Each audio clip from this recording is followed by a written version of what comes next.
ആരോഗ്യമന്ത്രി വീണ ജോർജിന്റെ രാജി ആവശ്യപ്പെട്ട് സംസ്ഥാന വ്യാപക പ്രതിഷേധം. തിരുവനന്തപുരത്തെ ഔദ്യോഗിക വസതിയിലേക്ക് യൂത്ത് കോൺഗ്രസ് നടത്തിയ മാർച്ച് അക്രമാസക്തം. പോലീസ് ജലപീരങ്കി പ്രയോഗിച്ചു.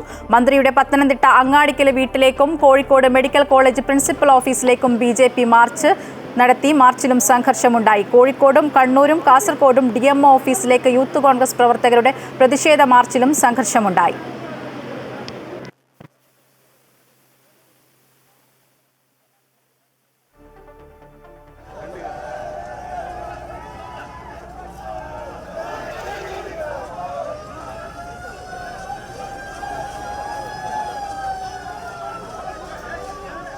ദേവികയുണ്ട് വിവരങ്ങളുമായി. ദേവിക, സംസ്ഥാന വ്യാപകമായി ആരോഗ്യമന്ത്രിയുടെ രാജി ആവശ്യപ്പെട്ട് പ്രതിപക്ഷ സംഘടനകളുടെ പ്രതിഷേധം തുടരുകയാണ്.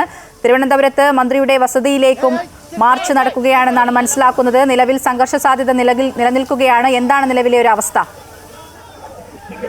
തീർച്ചയായിട്ടുമായ ഈ കോട്ടയം മെഡിക്കൽ കോളേജിൽ കെട്ടിടം തകർന്നു വീണ് തലയോലപ്പറമ്പ് സ്വദേശി ബിന്ദു മരിച്ച സംഭവത്തിൽ പ്രതിഷേധം ശക്തമാവുകയാണ്. കഴിഞ്ഞ ദിവസവും സംസ്ഥാനത്തൊട്ടാകെ ശക്തമായ പ്രതിഷേധമാണ് ഉണ്ടായത്. ഇന്നും തലസ്ഥാനത്ത് ആ പ്രതിഷേധം തുടരുകയാണ്.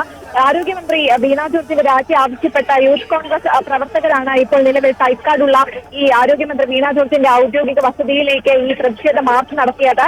ശക്തമായ പ്രതിഷേധമാണ് യൂത്ത് കോൺഗ്രസ് പ്രവർത്തകരുടെ ഭാഗത്തു നിന്നും ഉണ്ടാകുന്നത്. അനവധി തവണ ഇവരുടെ ഇത്തരത്തിൽ ബാരിക്കേഡും മറികടന്ന ഈ ഔദ്യോഗിക വസതിയിലേക്ക് കയറാൻ ശ്രമിച്ചിരുന്നു. അങ്ങനെയെല്ലാം 10ലധികം തവണയാണ് ഈ പ്രവർത്തകർക്ക് നേരെ പോലീസ് ജലപീരങ്കി പ്രയോഗിച്ചിട്ടുള്ളത്. ആരോഗ്യമന്ത്രിയുടെ രാജി ആവശ്യപ്പെട്ടാണ് ഇവർ സമരം നടത്തുന്നത്. അവർ പറയുന്ന കാര്യം, ഇത്തരത്തിൽ ഈ കോട്ടയത്ത് ഈ ഒരു അപകടം നടന്ന ദിവസം മന്ത്രി ഒരല്പം കൂടി ശ്രദ്ധയോടെ പ്രവർത്തിച്ചതെങ്കിൽ ഒരു ജീവൻ നഷ്ടപ്പെടില്ലായിരുന്നു എന്ന് തന്നെയാണ് അവർ ആവർത്തിക്കുന്നത്. ആരോഗ്യ വകുപ്പിന്റെ അനാസ്ഥ ചൂണ്ടിക്കാട്ടി ഈ ആരോഗ്യ മന്ത്രി ഒരു തരത്തിലുള്ള മധ്യത്തിൽ ഒരു മന്ത്രിസ്ഥാനം തുടരാൻ യോഗ്യയല്ല എന്ന തരത്തിലുള്ള മുദ്രാവാക്യം ഉയർത്തിയാണ് ഇത്തരത്തിൽ ഈ രാജി ആവശ്യപ്പെടുന്നത്. ഇപ്പോൾ നിലവിൽ ഈ യൂത്ത് കോൺഗ്രസ് പ്രവർത്തകർ പോലീസ് ഗ്രൗണ്ടിലേക്ക് കടന്ന് അതിന്റെ വശത്തുകൂടി ഇത്തരത്തിൽ ആരോഗ്യമന്ത്രിയുടെ ഔദ്യോഗിക വസതിയിലേക്ക് പ്രവേശിക്കാൻ ശ്രമിക്കുന്നത് നമുക്ക് കാണാൻ സാധിക്കുന്നത്. മുൻപൊരു തവണയും ഇവർ ഇത്തരത്തിലൊരു ശ്രമം നടത്തിയിരുന്നു. ഈ കൊടികളും ബാൻഡും അടക്കം ഇത്തരത്തിൽ അങ്ങോട്ടേക്ക് വലിച്ചെറിയുന്ന ഒരു സന്ദർഭവും ഉണ്ടായി. അവർക്കെതിരെയും ഇത്തരത്തിൽ പോലീസ് ശക്തമായ പ്രതിരോധമാണ് തീർത്തത്. എന്തായാലും പ്രതിഷേധം ശക്തമാവുകയാണ്. ഈ കോട്ടയത്ത് നടന്ന ഈ ഒരു സംഭവം ഇനി ആവർത്തിക്കാതിരിക്കണമെങ്കിൽ, ഇത്തരത്തിലൊരു അനാസ്ഥ ഉണ്ടാകാതിരിക്കണമെങ്കിൽ കൃത്യമായിട്ടുള്ള രീതിയിൽ ഇടപെടൽ ഉണ്ടാകണമെന്ന് തന്നെയാണ് അവർ ആവശ്യപ്പെടുന്നത്. 2.5 മണിക്കൂറോളമാണ് ഈ ബിന്ദു ഈ ഒരു കെട്ടിടാവശിഷ്ടങ്ങൾക്കുള്ളിൽ കുടുങ്ങിക്കിടുന്നത്. അപ്പോൾ മന്ത്രി ആ കെട്ടിടത്തിനുള്ളിൽ ആരും ഇല്ലായിരുന്നോ അല്ലെങ്കിൽ ആരുമില്ല എന്ന് ആവർത്തിക്കാതിരുന്നെങ്കിൽ അത്തരത്തിലൊരു പ്രശ്നം ഉണ്ടായില്ല എന്ന് തന്നെയാണ് ഇവർ ആവർത്തിക്കുന്നത്. എന്തായാലും കഴിഞ്ഞ ദിവസം ഇത്തരത്തിൽ യൂത്ത് കോൺഗ്രസിന്റെയും BJP പ്രവർത്തകരുടെ നേതൃത്വത്തിൽ ഈ ഔദ്യോഗിക വസതിയിലേക്ക് മാർച്ച് നടത്തിയിരുന്നു, പ്രതിഷേധ മാർച്ച് നടത്തിയിരുന്നു. ഇന്ന് കൂടുതൽ ശക്തമായിട്ടാണ് അവർ കഴിഞ്ഞ ദിവസം തന്നെ വ്യക്തമാക്കിയതാണ്. വരും ദിവസങ്ങളിൽ കൂടുതൽ ശക്തമാക്കി തന്നെയാണ് അവർ വ്യക്തമാക്കിയത്. ആരോഗ്യമന്ത്രിയുടെ രാജി ആവശ്യപ്പെട്ട് ശക്തമായ പ്രതിഷേധ പരിപാടികളുമായി മുന്നോട്ട് പോവുകയാണ് യൂത്ത് കോൺഗ്രസ് പ്രവർത്തകർ. ഇപ്പോൾ കാണാൻ സാധിക്കുന്നത് പോലീസ് ലാൻഡിന് അകത്ത് കടന്ന് ആ മതിലിൽ കൂടി ഇത്തരത്തിൽ ഈ ഔദ്യോഗിക വസതിയിലേക്ക് ചുള്ളിക്കമ്പ് ഉൾപ്പെടെയുള്ള സാധനങ്ങൾ വലിച്ചെറിയുന്നതാണ് നമുക്ക് കാണാൻ സാധിക്കുന്നത്. ഇതുവഴി ചാടിക്കടിക്കാൻ ശ്രമിക്കുന്നുണ്ട് പ്രവർത്തകർ. അവരെ പോലീസ് കൃത്യമായ രീതിയിൽ പ്രതിരോധിക്കുന്നുണ്ട്. അവിടെയും ബാരിക്കേഡ് ഒരുക്കിയിട്ടുണ്ട്. വലിയ സംഘർഷമാണ് ഈ പ്രതിഷേധ സ്ഥലത്ത് പ്രവർത്തകരും പോലീസും തമ്മിൽ ഉണ്ടാകുന്നത്. 10ലധികം തവണയാണ് ഇവർക്കെതിരെ ഇത്തരത്തിൽ ഈ ജലപീരങ്കി പ്രയോഗിച്ചത്. പക്ഷേ ഓരോ തവണയും ജലപീരങ്കി പ്രയോഗിച്ച് കഴിയുമ്പോൾ കൂടുതൽ ശക്തരായി തിരിച്ചു വരുന്ന കാഴ്ചയാണ് ഇത് കാണാൻ സാധിക്കുന്നത്. പ്രവർത്തകർ ഒട്ടും പിരിഞ്ഞു പോയിട്ടില്ല. വീണ്ടും ബാരിക്കേഡ് തകർക്കാനുള്ള ശ്രമമൊക്കെ ഇവരുടെ കയ്യിൽ നിന്നുണ്ടായിരുന്നു. ഇപ്പോൾ എല്ലാവരും ഇത്തരത്തിൽ പോലീസ് ഗ്രൗണ്ടിലേക്ക് വന്നിരിക്കുകയാണ്.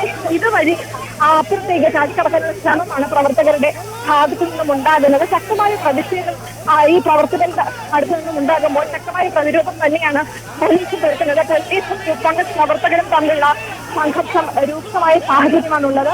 ഇപ്പോഴത്തെ ഈ പ്രതിഷേധം മറികടന്ന് അപ്പുറത്തേക്ക് ചാടിക്കടന്ന പ്രവർത്തകരെ അറസ്റ്റ് ചെയ്ത് നീക്കാനുള്ള ശ്രമമാണ് ഇപ്പോൾ പോലീസിന്റെ ഭാഗത്തുനിന്നും ഉണ്ടാകുന്നത്. ഈ മതിൽ ചാടിക്കടന്ന ഈ ഔദ്യോഗിക വസതിയുടെ ഭാഗത്തേക്ക് ചാടിക്കടന്ന പ്രവർത്തകരെ ഇപ്പോൾ പോലീസ് അറസ്റ്റ് ചെയ്ത് നീക്കുകയാണ്. കഴിഞ്ഞ ദിവസമൊക്കെ ഇവർ സമാനമായ രീതിയിൽ പ്രതിഷേധം നടത്തിയിരുന്നു. ഇന്ന് കൂടുതൽ ശക്തമായിട്ടുള്ള പ്രതിഷേധം തന്നെയാണ് അവർ നടത്തുന്നത്. എന്തായാലും ഇതൊരു മുന്നറിയിപ്പ് കൂടിയാണ്. വരും ദിവസങ്ങളിലും ശ്രദ്ധയോടെ ആരോഗ്യ വകുപ്പ് ഉൾപ്പെടെ പ്രവർത്തിച്ചില്ലെങ്കിൽ അതിശക്തമായ പ്രതിരോധമായിരിക്കും പ്രതിപക്ഷ സംഘടനകൾ തീർക്കുക എന്ന ഒരു മുന്നറിയിപ്പ് തന്നെയാണ് ഇവർ നൽകുന്നത്. വനിതാ പ്രവർത്തകർ ഉൾപ്പെടെ ഇത്തരത്തിൽ പോലീസ് അറസ്റ്റ് ചെയ്ത് നിൽക്കുന്ന കാഴ്ച നമുക്ക് കാണാൻ സാധിക്കുന്നത്. അനേകം പരിസരത്തിൽ ഈ പോലീസ് ഗ്രൗണ്ടിൽ ഇപ്പുറത്തെ വലിയ ശക്തമായ പ്രതിരോധം തീർത്തിരുന്നില്ല. പോലീസ് ബാരിക്കേഡ് ഇരിക്കുന്ന ഭാഗത്ത് തന്നെ ദുരിതയ്ക്ക് ഈ പ്രവർത്തകർ വരുമെന്ന് പ്രതീക്ഷിച്ചിരുന്നില്ല എന്ന് വേണം മനസ്സിലാക്കാൻ. പക്ഷേ ഈ ഒരു മതിലിൽ കൂടി ചാടി അപ്പുറത്തേക്ക് കടക്കാൻ ശ്രമിച്ച പ്രവർത്തകരെയാണ് ഇപ്പോൾ നിലവിൽ പോലീസ് അറസ്റ്റ് ചെയ്ത് നിൽക്കുന്നത്. അതിനെതിരെ ശക്തമായ പ്രതിരോധവുമാണ് ഈ ഒത്തുന്ന പ്രവർത്തകരുടെ ഭാഗത്തുനിന്നും ഉണ്ടാകുന്നത്.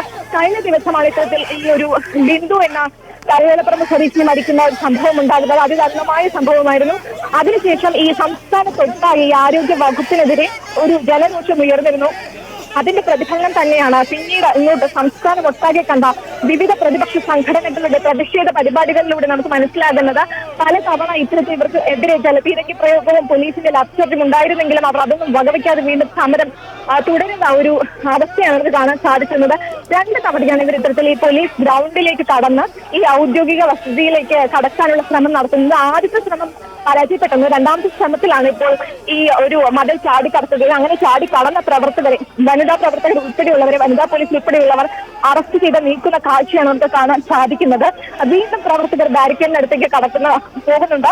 ഈ ബാരിക്കേഡ് മറികടന്ന് അല്ലെങ്കിൽ ബാരിക്കേഡ് മറിച്ചിടാനുള്ള ശ്രമം ഈ പ്രവർത്തകരുടെ ഭാഗത്തു നിന്നും തുടരുകയാണ്. ഈ ഗ്രൗണ്ടിലേക്ക് കയറിയ പ്രവർത്തകരെ മറ്റു പ്രവർത്തകർ ഇപ്പോൾ വീണ്ടും ഈ ബാരിക്കേഡിനടുത്തേക്ക് വിളിക്കുകയാണ്. ഈ പോലീസുകാർക്ക് നേരെ കൊടികളും വലിയ രീതിയിലുള്ള ഒരു പ്രതിഷേധമാണ് യൂത്ത് കോൺഗ്രസിന്റെ ഭാഗത്തു നിന്നുണ്ടാകുന്നത്. മന്ത്രിയുടെ വസതിയിലേക്ക് നടത്തിയ മാർച്ചാണ് സംഘർഷം നിലനിൽക്കുന്നത്. പലതവണ പോലീസ് പ്രവർത്തകരോട് പിരിഞ്ഞുപോകാൻ പറഞ്ഞെങ്കിലും അവർ അതിന് കൂട്ടാക്കിയില്ല. പിന്നീട് നിരവധി തവണ പോലീസ് ജലപീരങ്കി പ്രയോഗിച്ചു. പിന്നീട് പോലീസ് ഗ്രൗണ്ടിലേക്ക് ഇറങ്ങി മന്ത്രിയുടെ വീട്ടിലേക്ക് കടക്കാൻ ശ്രമിച്ച വനിതാ പ്രവർത്തകരെയാണ് പോലീസ് അറസ്റ്റ് ചെയ്ത് നീക്കുന്നത്. ഏകദേശം 1 മണിക്കൂറോളമായി യൂത്ത് കോൺഗ്രസിന്റെ നേതൃത്വത്തിൽ വലിയ രീതിയിലുള്ളൊരു പ്രതിഷേധമാണ് തിരുവനന്തപുരത്തെ മന്ത്രിയുടെ വസതിക്ക് മുന്നിൽ നടക്കുന്നത്. സംസ്ഥാനത്തിന്റെ പല ഭാഗങ്ങളിലും ആരോഗ്യമന്ത്രിയുടെ രാജി ആവശ്യപ്പെട്ട് പ്രതിഷേധം നടക്കുകയാണ്. തിരുവനന്തപുരത്ത് നിന്ന് ദേവികയാണ് വിവരങ്ങൾ നൽകിയത്. കാഞ്ഞങ്ങാട് DMO ഓഫീസിലേക്ക് യൂത്ത് കോൺഗ്രസ് നടത്തിയ മാർച്ചിലും സംഘർഷം. പോലീസ് പ്രവർത്തകർക്ക് നേരെ 2 തവണ ജലപീരങ്കി പ്രയോഗിച്ചു. കോട്ടയത്ത് മെഡിക്കൽ കോളേജ് കെട്ടിടം തകർന്നു വീണ് വീട്ടമ്മ മരിച്ചതിൽ പ്രതിഷേധിച്ചും ഒപ്പം ആരോഗ്യമന്ത്രിയുടെ രാജി ആവശ്യപ്പെട്ടുമായിരുന്നു മാർച്ച്.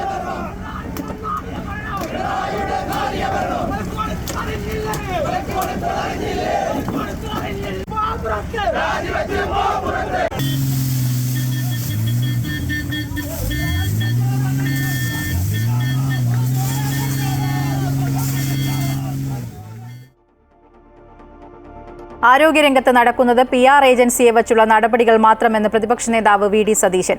സംസ്ഥാനത്തെ മരുന്ന് വിതരണം പ്രതിസന്ധിയിലായെന്നും ആരോഗ്യമേഖല സ്തംഭിച്ചുവെന്നും പ്രതിപക്ഷ നേതാവ് ആരോപിച്ചു. ബിന്ദുവിന്റെ മരണത്തിന് ഉത്തരവാദി സർക്കാർ മാത്രമാണ്. പകർച്ചവ്യാധികളിൽ 1ാം സ്ഥാനം കേരളത്തിനാണ്. മരുന്നുകൾ ഉൾപ്പെടെ അവശ്യ വസ്തുക്കളൊന്നും കേരളത്തിലെ ആശുപത്രികളിലില്ലെന്നും VD സതീശൻ കുറ്റപ്പെടുത്തി. ആരോഗ്യരംഗത്ത് നടക്കുന്ന ഈ കൊള്ളയെ ഒരുപാട് അഴിമതിയുണ്ട്. ഞങ്ങളതെല്ലാം പുറത്തു കൊണ്ടുവരും. ഉണ്ട്. വെറും PR മാനേജ്മെന്റ് മാത്രമാണ്. PR ഏജൻസിയെ വെച്ച് നടത്തുന്ന പ്രചരണം മാത്രമാണ് കുറെ നാളായി ആരോഗ്യരംഗത്ത് നടക്കുന്നത്. അത് പറയുക തന്നെ ചെയ്യും സംശയം വേണ്ട. ആരോഗ്യവകുപ്പ് വെന്റിലേറ്റുള്ള ആരോഗ്യമന്ത്രി നിൽക്കുകയാണ്. ഇതിനെല്ലാം വില കുറഞ്ഞ രീതിയിൽ ന്യായീകരിക്കുകയാണ്. അവർ ചെയ്യുന്ന തെറ്റാണ്. നിരന്തരമായ തെറ്റുകൾ ചെയ്തുകൊണ്ടിരിക്കുകയാണ്. അവർ ഇക്കാര്യങ്ങൾ ശ്രദ്ധിക്കുന്നില്ല. നിങ്ങൾ ഇടതുപക്ഷ സഹയാത്രികരായ ഡോക്ടർമാരുടെ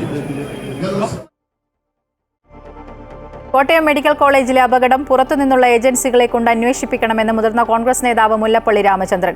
കളവ് കേസ് അന്വേഷിക്കാൻ കള്ളനെ ഏൽപ്പിക്കുന്നു എന്ന് പറഞ്ഞ അവസ്ഥയാണിപ്പോൾ. ആരോഗ്യവകുപ്പിന്റെ ഒരിക്കലും അംഗീകരിക്കാൻ പറ്റാത്ത വീഴ്ച അന്വേഷിക്കുന്നത് ആരോഗ്യവകുപ്പ് തന്നെയാണ്. സർക്കാർ ജനങ്ങളെ പരിഹസിക്കരുത്. മുഖ്യമന്ത്രിയുടെ കീഴിലുള്ള ക്രൈംബ്രാഞ്ച് അന്വേഷിക്കുന്നതും അർദ്ധശൂന്യമാണെന്നും അദ്ദേഹം കോഴിക്കോട് പ്രതികരിച്ചു.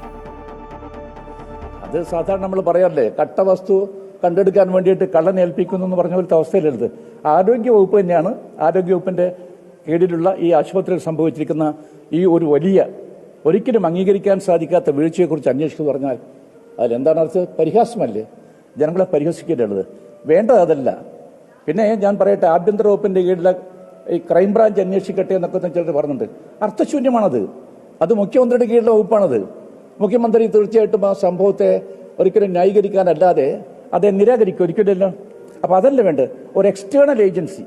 ആ ഏജൻസി ചികിത്സയ്ക്കായി രോഗികൾ നെട്ടോട്ടമോടുമ്പോൾ മുഖ്യമന്ത്രി അമേരിക്കയിലേക്ക് പോയത് സാധാരണക്കാരോടുള്ള വെല്ലുവിളിയാണെന്നും ഇത്രയും നാണം കെട്ട മുഖ്യമന്ത്രി വേറെയില്ലെന്നും ബി.ജെ.പി. മുൻ സംസ്ഥാന അധ്യക്ഷൻ കെ. സുരേന്ദ്രൻ. ജനങ്ങളുടെ നികുതി പണമല്ലേ മുഖ്യമന്ത്രി ചികിത്സയ്ക്ക് ഉപയോഗിക്കുന്നത്? അതുകൊണ്ട് മുഖ്യമന്ത്രിയുടെ അസുഖം എന്താണെന്നറിയാൻ ജനങ്ങൾക്കും അവകാശമുണ്ട്. ഇതിന് സർക്കാർ മറുപടി പറയണമെന്ന് കെ. സുരേന്ദ്രൻ കോഴിക്കോട് പറഞ്ഞു. മുഖ്യമന്ത്രി അമേരിക്കയിലേക്ക് ചികിത്സയ്ക്ക് പോകുമ്പോൾ എന്തിനാണ് ദുബായിൽ ഇറങ്ങുന്നതെന്നും അദ്ദേഹം ചോദിച്ചു.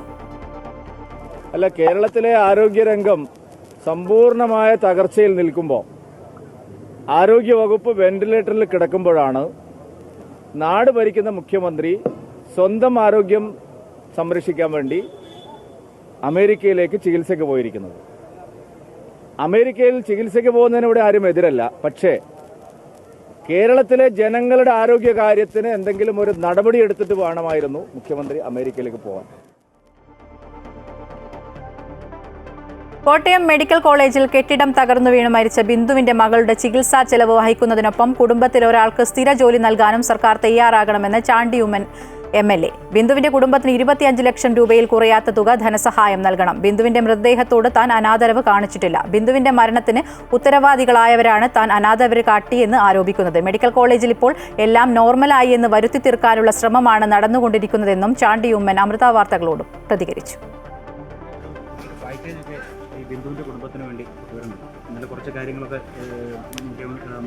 ഇൻഫ്രാസ്ട്രക്ചറും വേൾഡ് ക്ലാസ് ഹെൽത്തും പറയല്ലേ. വേൾഡ് ക്ലാസ് പറയുമ്പോൾ വേൾഡ് ക്ലാസ് നമുക്ക് കോമ്പൻസേഷൻ നോക്കാം. വേൾഡ് ക്ലാസ് ലോ അനുസരിച്ച് കോമ്പൻസേഷൻ മിനിമം 1 കോടിയാണ്. ഞങ്ങൾ 25 ലക്ഷമേ പറഞ്ഞുള്ളൂ. 25 ലക്ഷം രൂപ എങ്കിലും കൊടുക്കണം മിനിമം. പെർമനൻറ്റ് ജോബ് കൊടുക്കണം. എത്ര ആൾക്കാരെയാണ് നമുക്കിവിടെ നിയമിക്കുന്നത്? അത് PSC ഒന്നും ഇല്ലാതെ തന്നെ. അപ്പോൾ ഈ കുട്ടിയെ നിയമിക്കാൻ എന്താ ബുദ്ധിമുട്ട്? ഒന്ന് ചികിത്സാ ചെലവ് എത്രയും പെട്ടെന്ന് അത് എടുക്കുക, ആ കുടുംബത്തെ ദത്തെടുക്കുക. അത് ഞങ്ങളുടെ ആവശ്യമാണ്. മാത്രമല്ല ഇതിനകത്തൊരു ജുഡീഷ്യൽ എൻക്വയറി ഈ കോട്ടയം നിർമ്മാണത്തിലെ അപാകതകൾ മൂലം 17 വർഷം മാത്രം പഴക്കമുള്ള ആശുപത്രി കെട്ടിടം അപകടാവസ്ഥയിൽ. ആരോഗ്യമന്ത്രി വീണ ജോർജിന്റെ മണ്ഡലത്തിലെ സർക്കാർ ജനറൽ ആശുപത്രി കെട്ടിടമാണ് അപകടാവസ്ഥയിൽ നിലകൊള്ളുന്നത്. 4 വർഷം മുൻപ് ബലക്ഷയം കണ്ടെത്തിയെങ്കിലും അറ്റകുറ്റപ്പണികൾ നടത്തുന്നത് ഇപ്പോഴാണ്. പൊളിക്കാനിട്ടിരിക്കുന്ന കെട്ടിടത്തിന്റെ ഭാഗങ്ങൾ ഉപയോഗിക്കുന്നതും അപകട സാധ്യത വർദ്ധിപ്പിക്കുന്നു.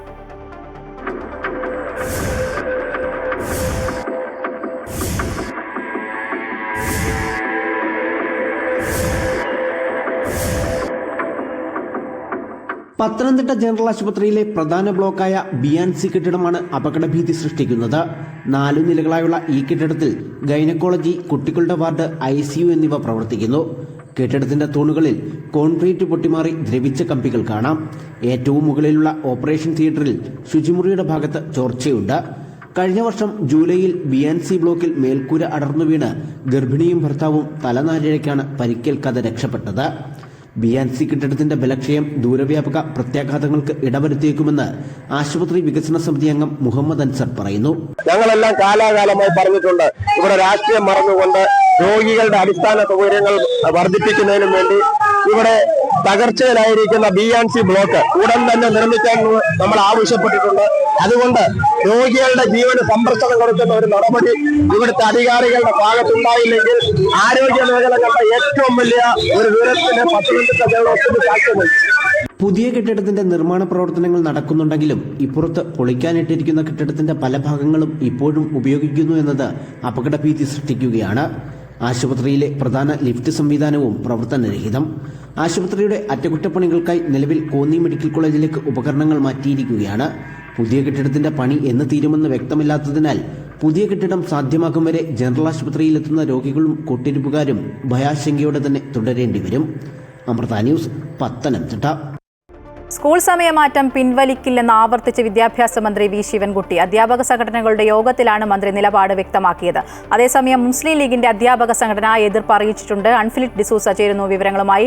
അൺഫിലിറ്റ്, ഹൈക്കോടതിയുടെ നിർദ്ദേശപ്രകാരമായിരുന്നു ഈ സ്കൂൾ സമയത്തിന്റെ ആ ഒരു മാറ്റം എന്ന് പറയുന്നത്. അത് പിൻവലിക്കുക എന്ന് പറയുന്നത് കോടതി നിർദ്ദേശത്തിനെതിരായിരിക്കും. ഈ ഒരു സാഹചര്യത്തിൽ തന്നെയല്ല ഈ എതിർപ്പുകളൊക്കെ തള്ളിക്കൊണ്ട് ഈ നിലപാടിൽ വിദ്യാഭ്യാസ മന്ത്രി ഉറച്ചു നിൽക്കുന്നത്? അതെ, അത് തന്നെയാണ് മായ. കാരണം ഈ യോഗത്തിൽ വിദ്യാഭ്യാസ മന്ത്രി ആവർത്തിച്ച് പറഞ്ഞതും ഹൈക്കോടതി കോടതിയുടെ ഉത്തരവ് പ്രകാരമാണ് വിദഗ്ധ സമിതിയെ നിയോഗിക്കുക. ആ വിദഗ്ധ സമിതി നൽകിയ ശുപാർശയ്ക്കനുസരിച്ചാണ് ഹൈസ്കൂളിലെ സമയക്രമം, അതായത് ഒരു അരമണിക്കൂർ, രാവിലെ ഒരു 15 മിനിറ്റ്, വൈകിട്ട് ഒരു 15 മിനിറ്റ് എന്ന രീതിയിൽ അരമണിക്കൂർ എല്ലാ ദിവസവും ദീർഘിപ്പിച്ചുകൊണ്ടുള്ള ഒരു തീരുമാനമെടുത്തത് ഹൈക്കോടതിയുടെ ഉത്തരവ് പ്രകാരമാണ്. അതുകൊണ്ട് തന്നെ ആ ഉത്തരവ് പിൻവലിക്കുക സാധ്യമല്ല എന്നാണ് മന്ത്രി വി ശിവൻകുട്ടി വീണ്ടും ഈ യോഗത്തിൽ, ഇന്ന് രാവിലെ അധ്യാപക സംഘടനകളുടെ യോഗം മന്ത്രിയുടെ ഓഫീസിൽ ചേർന്നിരുന്നു. ആ യോഗത്തിൽ മന്ത്രി നിലപാട് ആവർത്തിച്ച് വ്യക്തമാക്കുകയുണ്ടായത്. അതേസമയം മുസ്ലിം സംഘടനകൾ എതിർപ്പുമായി ഇപ്പോഴും രംഗത്തുണ്ട്. ഇന്ന് തന്നെ ഈ യോഗത്തിൽ പങ്കെടുത്ത മുസ്ലിം ലീഗിലെ അധ്യാപക സംഘടനകൾ പ്രതിഷേധവും എതിർപ്പും വിയോജിപ്പും ഒക്കെ അറിയിച്ചിട്ടുണ്ട്. പക്ഷേ അപ്പോഴും മന്ത്രി ആ നിലപാടിൽ ഇപ്പോൾ സമയക്രമം പിൻവലിക്കുന്നത് ഇപ്പോൾ പരിഗണനയിലേ ഇല്ല, അതേക്കുറിച്ച് ആലോചിക്കുകയേ വേണ്ട എന്നൊരു ഉറപ്പാണ്, അല്ലെങ്കിൽ അങ്ങനെ ഒരു ആവർത്തനമാണ് മന്ത്രിയുടെ ഭാഗത്തുനിന്നുണ്ടായിരിക്കുന്നത്. കൃത്യമായി ഹൈസ്കൂൾ വിദ്യാർത്ഥികൾക്ക് ഈ 220 പ്രവൃത്തി ദിനം. ഈ 220 പ്രവൃത്തി ദിനത്തിൽ കൂടി 1100 മണിക്കൂർ സമയം എന്നത് നിർബന്ധമാണ്. അത് അനുസരിച്ചാണ് കോടതി ഉത്തരവ് പ്രകാരം ഈ ഒരു നിലപാടുമായി സർക്കാർ മുന്നോട്ട് പോകുന്നത്. അതുകൊണ്ട് തന്നെ അതിൽ തൽക്കാലം മാറ്റുന്നതിനെ കുറിച്ച് സർക്കാർ ആലോചിക്കുന്നില്ല എന്ന് തന്നെയാണ് മന്ത്രി ആവർത്തിക്കുന്നത്. മായ, ശരി, സ്കൂൾ സമയമാറ്റം പിൻവലിക്കില്ലെന്ന് ആവർത്തിക്കുകയാണ് വിദ്യാഭ്യാസ മന്ത്രി വി ശിവൻകുട്ടി. അൻഫിൽ ഡിസൂസയാണ് വിവരങ്ങൾ നൽകിയത്. സംസ്ഥാനത്ത് വീണ്ടും നിപ്പ സ്ഥിരീകരിച്ച സാഹചര്യത്തിൽ കോഴിക്കോട്, പാലക്കാട്, മലപ്പുറം ജില്ലകളിലെ ആരോഗ്യ വകുപ്പിന്റെ ജാഗ്രതാ നിർദ്ദേശം തുടരുന്നു. നിപ്പ സ്ഥിരീകരിച്ച പാലക്കാട്, മലപ്പുറത്തും നിയന്ത്രണം ശക്തമാക്കി. കണ്ടെയ്ൻമെന്റ് സോണുകളിൽ അംഗനവാടികളടക്കമുള്ള വിദ്യാഭ്യാസ സ്ഥാപനങ്ങൾക്ക് അവധിയാണ്. സംസ്ഥാനത്താകെ 345 പേരാണ് സമ്പർക്ക പട്ടികയിൽ ഉള്ളത്. നിപ്പ സ്ഥിരീകരിച്ച മലപ്പുറം, പാലക്കാട് ജില്ലകളിലാണ് ആരോഗ്യവകുപ്പ് കർശന നിയന്ത്രണം ഏർപ്പെടുത്തിയത്. മലപ്പുറം മക്കട സ്വദേശിയായ 18-കാരി കോഴിക്കോട് മെഡിക്കൽ കോളേജ് ആശുപത്രിയിൽ വെച്ചാണ് നിപ്പ ബാധിച്ച് മരണപ്പെട്ടത്. പാലക്കാട് സ്വദേശിയായ 38-കാരി പെരിന്തൽമണ്ണയിലെ സ്വകാര്യ ആശുപത്രിയിൽ ഗുരുതരാവസ്ഥയിൽ തുടരുകയാണ്. ഇരുവരുടെയും സമ്പർക്ക പട്ടികയിൽ ആകെയുള്ളത് 345 പേരാണ്. ഇവരിൽ 211 പേർ മലപ്പുറത്തും 91 പേർ കോഴിക്കോടും 43 പേർ പാലക്കാടുമുള്ളവരാണ്. കോഴിക്കോടുള്ളവർ ആരോഗ്യ പ്രവർത്തകരാണ്. 18-കാരിയുടെ മരണത്തെ തുടർന്ന് മലപ്പുറത്തെ മക്കരപ്പറമ്പ് പഞ്ചായത്തിലെ 1 മുതൽ 13 വരെയുള്ള വാർഡുകളും കൂട്ടിലങ്ങാടി പഞ്ചായത്തിലെ 11, 15 വാർഡുകളും മക്കടയിലെ 14-ാം വാർഡും കുറുവ പഞ്ചായത്ത് പരിധിയിലെ 2, 3, 5, 6 വാർഡുകളും കണ്ടെയ്ൻമെന്റ് സോണുകളായി പ്രഖ്യാപിച്ചു. മലപ്പുറത്തും പാലക്കാടും കണ്ടെയ്ൻമെന്റ് സോണുകളിലെ അംഗനവാടികളടക്കമുള്ള വിദ്യാഭ്യാസ സ്ഥാപനങ്ങൾക്ക് അവധിയാണ്. പാലക്കാട് സ്വദേശിയുടെ റൂട്ട് മാപ്പും പുറത്തുവിട്ടു. പാലക്കാട്ടെ നിപ ബാധിതയുടെ ബന്ധുവിനെ പനിയെ തുടർന്ന് ആശുപത്രിയിൽ പ്രവേശിപ്പിച്ചു. 10 വയസ്സുള്ള കുട്ടിക്കാണ് പനി ബാധിച്ചത്. അതേസമയം ആശങ്ക വേണ്ട, ജാഗ്രത മതിയെന്നാണ് ആരോഗ്യവകുപ്പിന്റെ നിർദ്ദേശം. അമൃത ന്യൂസ്, കോഴിക്കോട്. കോട്ടയത്ത് മെഡിക്കൽ കോളേജ് കെട്ടിടം തകർന്നു വീണ് വീട്ടമ്മ മരിച്ചതിന്റെ വിവാദം കത്തിനിൽക്കെ ചികിത്സയ്ക്കായി മുഖ്യമന്ത്രി പിണറായി വിജയൻ അമേരിക്കയിലേക്ക് പുറപ്പെട്ടു. ഭാര്യ കമലയ്ക്കൊപ്പം പുലർച്ചെ 4 മണിയോടെ തിരുവനന്തപുരം വിമാനത്താവളത്തിൽ നിന്നാണ് യാത്ര തിരിച്ചത്. യുഎസിലെ പ്രശസ്തമായ മയോ ക്ലിനിക്കിൽ തുടർ ചികിത്സകളുടെ ഭാഗമായാണ് ഇപ്പോഴത്തെ യാത്ര. 10 ദിവസത്തെ ചികിത്സയാണ് നിലവിൽ നിശ്ചയിച്ചിട്ടുള്ളത്. മുഖ്യമന്ത്രിയുടെ അസാന്നിധ്യത്തിൽ സംസ്ഥാന ഭരണ നിയന്ത്രണത്തിന് മറ്റു മന്ത്രിമാരെ ആരും താൽക്കാലികമായി ചുമതലപ്പെടുത്തിയിട്ടില്ല. കൊച്ചിൻ ദേവസ്വം ബോർഡിന് കീഴിലെ ക്ഷേത്രോപദേശക സമിതികൾക്ക് കൂച്ചുവിലങ്ങ്. ദേവസ്വം ബോർഡിന്റെ അനുമതി കൂടാതെ വാർത്താസമ്മേളനമോ വാർത്താക്കുറിപ്പോ പാടില്ലെന്നാണ് പുതിയ ഉത്തരവ്. ക്ഷേത്രങ്ങൾക്കുമേൽ സർക്കാർ തീരുമാനങ്ങൾ അടിച്ചേൽപ്പിക്കുന്നുവെന്നാണ് ആക്ഷേപം. കൊച്ചിൻ ദേവസ്വം ബോർഡ് ക്ഷേത്രങ്ങളിലെ ഉപദേശക സമിതികളെ നിയന്ത്രിക്കുന്നതിന് വേണ്ടിയാണ് ബോർഡ് സെക്രട്ടറിയുടെ ഉത്തരവ്. ക്ഷേത്രങ്ങളുടെ നടത്തിപ്പിനും ചടങ്ങുകൾ വീഴ്ചയില്ലാതെ നടത്തുന്നതിനും ആവശ്യമായ സഹായം ബോർഡിന്റെ അനുമതിയോടെ ചെയ്യുകയാണ് ഉപദേശക സമിതികളുടെ ചുമതലയെന്നാണ് ജൂലൈ 3 ബോർഡ് സെക്രട്ടറി ഇറക്കിയ ഉത്തരവിലുള്ളത്. ഭക്തരിൽ നിന്ന് സംഭാവന സ്വീകരിച്ചാണ് ക്ഷേത്ര നവീകരണം ഉൾപ്പെടെ ഉപദേശക സമിതികൾ നിർവഹിക്കുന്നത്. തുച്ഛമായ വിഹിതമാണ് ഇതിനായി ദേവസ്വം ബോർഡ് നൽകുന്നത്. അതിസങ്കീർണമാണ് ഇതിനായുള്ള നടപടിക്രമവും. ബോർഡിന്റെ പുതിയ നിർദ്ദേശത്തിൽ ഭക്തർക്കും സംഘടനകൾക്കും എതിർപ്പുണ്ട്. ഹൈക്കോടതി ഉത്തരവ് പ്രകാരം രാഷ്ട്രീയ കക്ഷി നോമിനികൾക്ക് സമിതികളിൽ കയറാനാകില്ല. നറുക്കെടുപ്പിലൂടെയാണ് സമിതി അംഗങ്ങളെ തെരഞ്ഞെടുക്കുന്നത്. അതിനാൽ സമിതി അംഗങ്ങൾ വിമർശനമുയർത്താനുള്ള സാധ്യത മുൻകൂട്ടി കണ്ടാണ് നിയന്ത്രണം ഏർപ്പെടുത്തുന്നതെന്നാണ് വിവരം. പുതിയ ഉത്തരവ് പ്രകാരം ദേവസ്വം ഓഫീസർമാരാണ് സമിതി ട്രഷറർ. ഇക്കാര്യം അംഗീകരിക്കാൻ പല സമിതികളും എതിർപ്പ് പ്രകടിപ്പിക്കുന്നതിനിടെയാണ് ബോർഡ് സെക്രട്ടറിയുടെ പുതിയ ഉത്തരവ്. സാധനങ്ങൾക്ക് അടിക്കടിയുണ്ടാകുന്ന വിലക്കയറ്റം മൂലം ക്ഷേത്രങ്ങളുടെ ദൈനംദിന ചടങ്ങുകൾ പോലും പ്രതിസന്ധിയിലാണിപ്പോൾ. വഴിപാടിനങ്ങൾക്ക് ദേവസ്വം ബോർഡ് നൽകുന്ന വിഹിതം വർദ്ധിപ്പിച്ചിട്ട് 4 വർഷമായെന്നും ഉപദേശക സമിതികൾ ആരോപിക്കുന്നു. അമൃത ന്യൂസ്, തൃശൂർ. സ്വാശ്രയ കോഴ്സുകൾ ആരംഭിക്കാനുള്ള നടപടികളുമായി കേരള കലാമണ്ഡലം. സ്വാശ്രയ കോഴ്സിലേക്ക് അപേക്ഷ ക്ഷണിച്ചു. ഭരതനാട്യം, വയലിൻ എന്നീ സ്വാശ്രയ കോഴ്സുകളിലേക്കാണ് അപേക്ഷ ക്ഷണിച്ചത്. കേരള കലാമണ്ഡലം ആരംഭിച്ച സമയത്ത് മുന്നോട്ട് വെച്ച മൂല്യങ്ങളുടെ കടക്കൽ കത്തിവെക്കുന്ന പ്രവർത്തനമാണ് സ്വാശ്രയ കോഴ്സുകളുടെ ആരംഭമെന്നാണ് ആക്ഷേപം. കടുത്ത സാമ്പത്തിക പ്രതിസന്ധി നേരിടുന്ന കലാമണ്ഡലം സ്വകാര്യവൽക്കരണത്തിലേക്ക് ചുവടുവെക്കുന്നുവെന്നാണ് വിമർശനം. ഭരതനാട്യം, വയലിൻ എന്നീ സ്വാശ്രയ കോഴ്സുകളിലേക്കാണ് നിലവിൽ അപേക്ഷ ക്ഷണിച്ചത്. സ്വാശ്രയ കോഴ്സുകളാവുന്നതോടുകൂടി സ്വാഭാവികമായും സെമസ്റ്റർ ഫീസായി വലിയ തുക നൽകേണ്ടി വരുമെന്ന ആശങ്കയിലാണ് വിദ്യാർത്ഥികൾ. കഥകളിയും മോഹിനിയാട്ടവും പരിപോഷിപ്പിക്കുക എന്ന ഉദ്ദേശത്തോടെയാണ് കേരള കലാമണ്ഡലം ആരംഭിച്ചത്. പിന്നീട് മറ്റു കലാരൂപങ്ങൾ അനുബന്ധ കോഴ്സുകളായി ആരംഭിക്കുകയായിരുന്നു. സാമ്പത്തിക പ്രതിസന്ധി നേരിടുന്ന സാഹചര്യത്തിൽ സ്വാശ്രയ കോഴ്സുകൾ ആരംഭിച്ചാൽ റെഗുലർ കോഴ്സുകൾ നിർത്തിപ്പോകുമെന്ന ആശങ്കയും വിദ്യാർത്ഥികൾക്കിടയിലുണ്ട്. കലാമണ്ഡലം പോലുള്ള സ്ഥാപനങ്ങൾ സ്വയം വരുമാനം കണ്ടെത്തട്ടെ എന്നാണ് സർക്കാർ നയമെന്നും ഒരു വിഭാഗം വിമർശിക്കുന്നു. Amrita news, Thrissur. Janaki versus state of Kerala ചിത്രം ഹൈക്കോടതി ജസ്റ്റിസ് എൻ നഗരേഷ് കണ്ടു. സെൻസർ ബോർഡിലെ 2 അംഗങ്ങളോടൊപ്പം കാക്കനാട് കളർ പ്ലാനറ്റ് സ്റ്റുഡിയോയിലാണ് സിനിമ കണ്ടത്.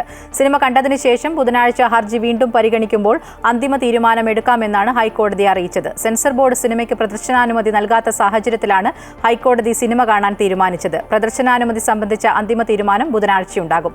സിനിമ ഹൈക്കോടതി കാണുന്നതിനെ അണിയറ പ്രവർത്തകർ സ്വാഗതം ചെയ്തിരുന്നു. ജാനകി എന്ന പേര് മാറ്റാതെ സിനിമയ്ക്ക് സെൻസർ സർട്ടിഫിക്കറ്റ് നൽകില്ല എന്ന നിലപാടിലാണ് കേന്ദ്ര സെൻസർ ബോർഡ്. ഗാസയിലെ വെടിനിർത്തലിന് അനുകൂല നിലപാട് അറിയിച്ച ഹമാസ്. അമേരിക്ക മുന്നോട്ട് വെച്ച 60 ദിവസത്തെ വെടിനിർത്തലിനോടാണ് ഹമാസ് അനുകൂലമായി പ്രതികരിച്ചത്.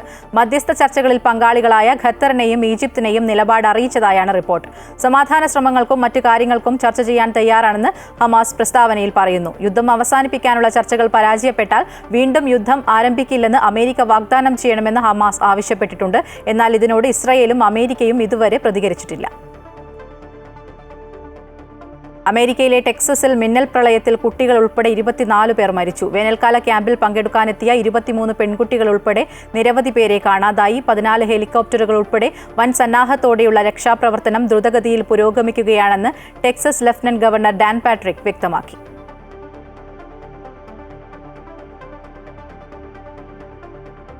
ഇനി കായിക വാർത്തകൾ.